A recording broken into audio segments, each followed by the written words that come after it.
dans le Seigneur, nous vous saluons encore une fois au nom de Jésus. Bienvenue sur notre émission Le Parcours. Nous sommes encore branchés sur le corps du Christ, LCC TV Évangile. Que Dieu vous bénisse. Nous allons continuer notre émission que nous avons commencé, le thème que nous avons commencé depuis 2 séances déjà. Nous parlons de l'épreuve ultime. L'épreuve, nous avons pris le modèle de la vie d'Abraham et ça nous sert aussi de modèle pour nos mariages. Quand Dieu permet des épreuves, c'est pour nous fortifier, c'est pour nous donner la force. Il raffermit nos muscles. C'est comme un athlète qui veut gagner des grands prix. Il doit se former à arriver à gagner ce prix-là. Alors c'est la même chose avec le chrétien. Pour gagner un grand prix, tu dois te former. Tu dois t'entraîner sans relâche. Tu dois regarder ta santé. Tu dois monitor, comme on dit. Tu dois observer ta santé, les battements de ton cœur. Qu'est-ce qui se passe dans ton sang, dans tes muscles. Et tu raffermis tes muscles pour que le jour où l'épreuve arrive, tu sois capable et à mesure de la passer. Voilà pourquoi notre Dieu commence avec des petites épreuves. Et après ces petites épreuves, comme le pasteur l'a dit la fois passée, viennent des grandes épreuves. Dieu, son plan à lui, Satan peut se glorifier que voilà comment je suis en train de cribrer cet enfant, je suis en train de le tourmenter. Mais Dieu par moments permet ça parce que lui, son ultime attente, c'est que nous arrivions à ressembler à Christ, que nous soyons à l'image de Christ. Alors sans plus tarder, bien-aimés, c'est très très important. Je vais passer la parole au pasteur, restez à l'écoute. Que la paix du Seigneur soit toujours avec vous et dans vos maisons. Encore une fois, merci de nous accepter sur cette télé, le corps de Christ, à LCC TV Évangile. Alors, les petites épreuves précèdent les grandes. Et quand viennent les grandes, nous sommes sûrs de l'amour de notre Dieu et nous tenons fermes. Et après les épreuves, viennent une pluie de bénédictions. Nous sommes toujours dans notre série « Croire et voir les miracles de Dieu se manifester ». L'épreuve ultime. La première leçon, les petites épreuves précèdent les grandes. Deuxième leçon, c'est qu'on peut passer l'épreuve ultime. Abraham a réussi son épreuve. Il a passé l'épreuve et par conséquent, il a été béni. Mais comment peut-on passer cette épreuve ultime? Comment? Voyons un peu comment. Premièrement, notre obéissance doit être prompte. L'obéissance doit être prompte. Parce que Abraham, dès qu'il a reçu le message de Dieu, la Bible nous dit que dès tôt le matin, il prit son fils, deux ouvriers, le bois et le feu pour aller offrir.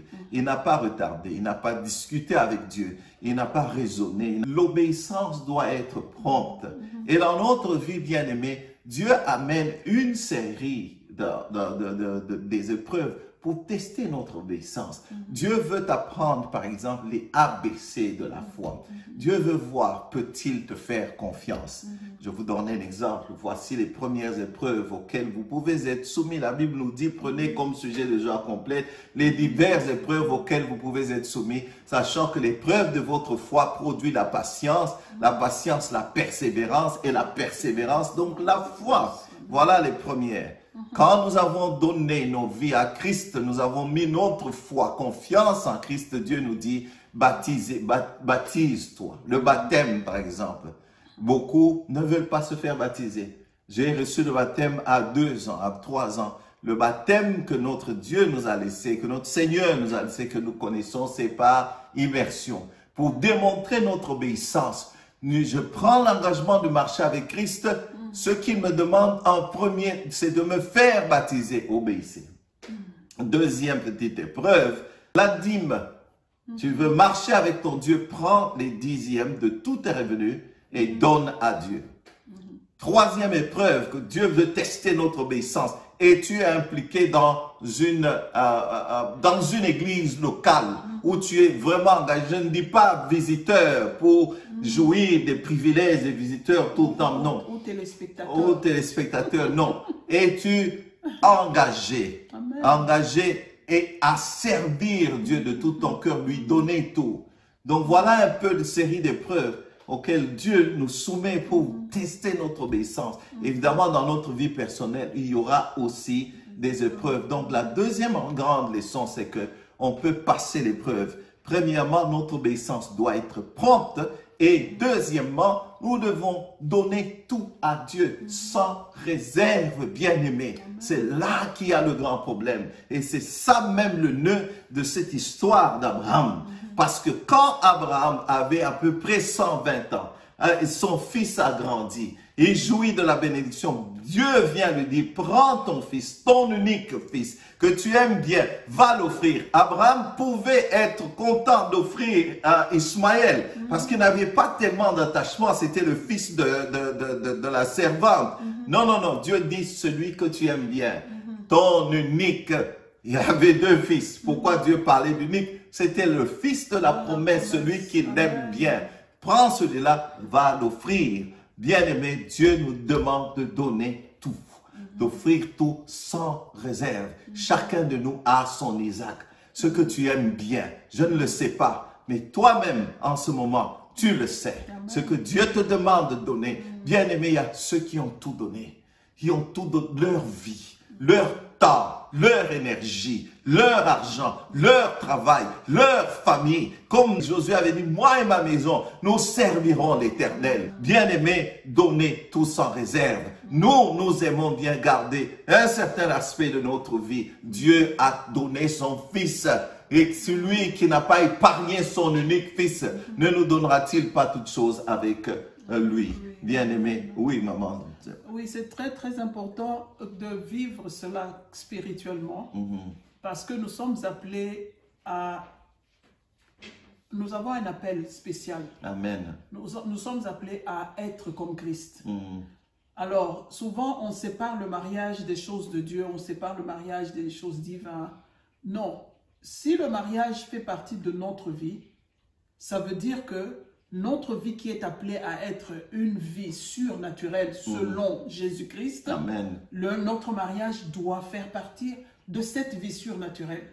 Alors, quand papa parle de Dieu qui a demandé à Abraham la seule chose qu'il aimait de tout son cœur, son fils, son seul, unique, il a bien insisté, unique.